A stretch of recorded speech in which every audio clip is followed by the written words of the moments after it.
Welcome back to Easy UPSC. तो recently Indian high commissioner to UK Vikram Doraiswami ji Scotland में एक गुरुद्वारा में जा रहे थे, तो कुछ खालिस्तानी सपोर्टर्स ने उनका रास्ता रोक लिया और मजबूरन रास्ते से ही वापस आना पड़ा। तो आइए इस मुद्दे को समझते हैं। तो basically Indian high commissioner Vikram Doraiswamy 2 दिन के विजिट पे है स्कॉटलैंड में। आप जानते होंगे यूनाइटेड किंगडम 4 हिस्सों से मिलकर बना है और उनमें से एक स्कॉटलैंड है। तो बेसिकली इंडियन एम्बेसी तो लंदन में है, तो हमारे इंडियन हाई कमिश्नर जो है स्कॉटलैंड में 2 दिन के विजिट में थे। कुछ लोकल पॉलिटिशियन से उनकी मीटिंग चल रही थी। इंडियन डायस्पोरा जो इंडियन लोग आपके यूनाइटेड किंगडम में रहते हैं उनके साथ उन्होंने बातचीत की और एक 2 डे विजिट चल रहा था, जो जनरली आए दिन हाई कमिश्नर्स का, मिनिस्टर्स का होता रहता है। इवन उनके साथ स्कॉटिश पार्लियामेंट के भी एक मेंबर थे, उन्हें भी जो है गुरुद्वारे में नहीं जाने दिया गया। तो उन्होंने बेसिकली वो चाहते तो थोड़ा सा पुश करके, जो खालिस्तानी सपोर्टर्स थे उनको थोड़ा पुश करके कोशिश कर सकते थे गुरुद्वारे में जाने की, लेकिन उन्होंने रियलाइज़ किया कि ये सिचुएशन काफ़ी कॉम्प्लिकेट हो जाएगी और सिचुएशन हाथ से भी बिगड़ सकती है। इसलिए उन्होंने सही फैसला ये लिया कि वहीं से डिसाइड किया गुरुद्वारे के बाहर से ही कि अभी इस सिचुएशन को अवॉइड किया जाए, और उन्होंने जो है वापस जाने का तुरंत फैसला लिया। लेकिन ये इतनी बड़ी बात क्यों है? तो ये आपको इस चीज़ से समझ आएगा कि जो हाई कमिश्नर्स होते हैं वो बेसिकली पूरे की पूरी कंट्री को रिप्रेजेंट करते हैं। तो आप इसको ऐसे समझिए कि जैसे कोई भी हाई कमिश्नर है या कोई भी एम्बेसडर है किसी भी दूसरी कंट्री का इंडिया में, जैसे कि मान लेते हैं यूके का कोई एम्बेसडर है इंडिया में, यूके की जो एम्बेसी है न्यू दिल्ली में,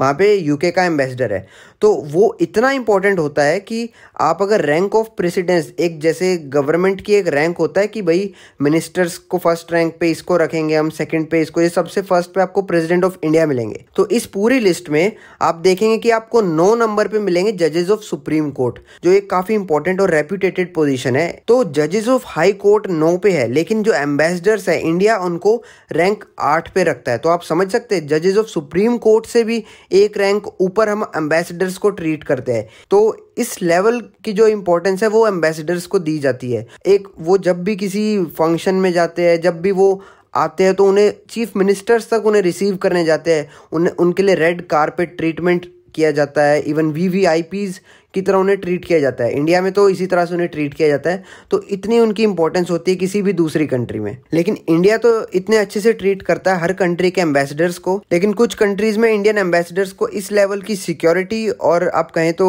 इतनी रिकॉग्निशन, इतनी इंपॉर्टेंस नहीं देते हैं।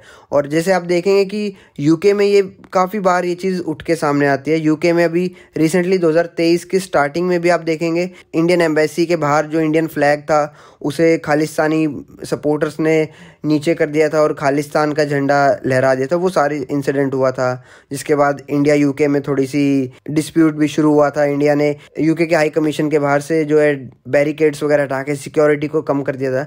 तो बेसिकली ये आज से नहीं है, ये यूके काफ़ी टाइम से ऐसा कर रहा है कि इंडियन हाई कमिश्नर्स को, इंडियन एम्बेसी को काफ़ी कम सिक्योरिटी प्रोवाइड की जाती है। और ये ऐसा नहीं है कि यूके की कोई पॉलिसी है या ऐसा कुछ है, क्योंकि जब आप यही चीज़ देखेंगे जो यूएसए की एम्बेसी है यूके में, उसको बहुत ज़्यादा सिक्योरिटी दी जाती है। मैं बात करूंगा एक 2022 में एक छोटा सा इंसिडेंट हुआ था। यूएस एम्बेसी में एक अलार्म सिस्टम जो है एक्टिवेट हो गया था। तो वो एक्टिवेट हुआ था, जस्ट आप देखें कोई फायर वगैरह कोई छोटा सर्किट हुआ हो, वो उस कारण से जो है एक्टिवेट हो गया था। लेकिन उसके एक्टिवेशन से जो यूके की पुलिस है वो इतनी ज़्यादा एक्टिव हो गई थी कि पूरी एम्बेसी को सील कर दिया गया था। आप देखेंगे कि जो आर्मी डॉग्स होते हैं उनके साथ इवन स्नाइपर्स को भी पूरी यूएस एम्बेसी की बाउंड्री पे जो है लोकेट कर दिया गया था। तो और बहुत सारी पुलिस वहाँ पे जमा हो गई थी, रोड्स ब्लॉक कर दिए गए थे, बेसिकली पूरी एम्बेसी सील कर दी थी। जो लोग अंदर थे उन्हें अंदर रख दिया गया, बाहर से एंट्री बंद कर दी। मतलब एक छोटे से अलार्म से यूके ने उसको इतना सीरियसली लिया और एक प्रॉपर एक जैसे कोई अटैक हो गया इस तरह की उन्होंने जो सिक्योरिटी उनको तुरंत दे दी थी। इधर हम देखते हैं इंडियन एम्बेसी के वहाँ पे झंडा तक जाके नीचे कर देते हैं लोग, तो भी यूके की पुलिस सिर्फ देखती रहती है, कोई सिक्योरिटी नहीं, कुछ नहीं। इवन हाई कमिश्नर ने खुद बताया कि एक खालिस्तानी सपोर्टर ने उनकी कार का दरवाज़ा तक खोलने की कोशिश की है। तो आपको इससे अंदाज़ा आ जाएगा कि कितने कम लेवल की सिक्योरिटी, कहे तो कितना कम सीरियसली सिक्योरिटी को जो है यूके ले रहा है हमारे इंडियन हाई कमिश्नर्स की, जो इंडियन गवर्नमेंट अच्छे से समझ रही है और वो ये बार बार इशू रेज कर रही है। अब देखना ही होगा कि अगर ऐसे ऐसे इंसिडेंट्स रिपीट होते हैं तो इंडिया कैसे रिस्पॉन्स करती है। क्या इंडिया भी यूके के एम्बेसडर्स की सिक्योरिटी बिल्कुल ही डिक्रीज़ कर देगी, या फिर यूके इस बात को समझ जाएगा और Indian embassy, Indian high commissioners की सिक्योरिटी को यूएस के लेवल पे बढ़ा देगा। और अगर पाकिस्तान जैसे देश में जो आतंकवाद को जगह देता है, वहाँ पर अभी रिसेंट बॉम्ब ब्लास्ट हुए हैं। अगर आपको उस इशू के बारे में जानना है तो लेफ्ट वाली वीडियो पर क्लिक कीजिए, और ये वीडियो पसंद आई है तो सब्सक्राइब कीजिए। So this is it, see you next time.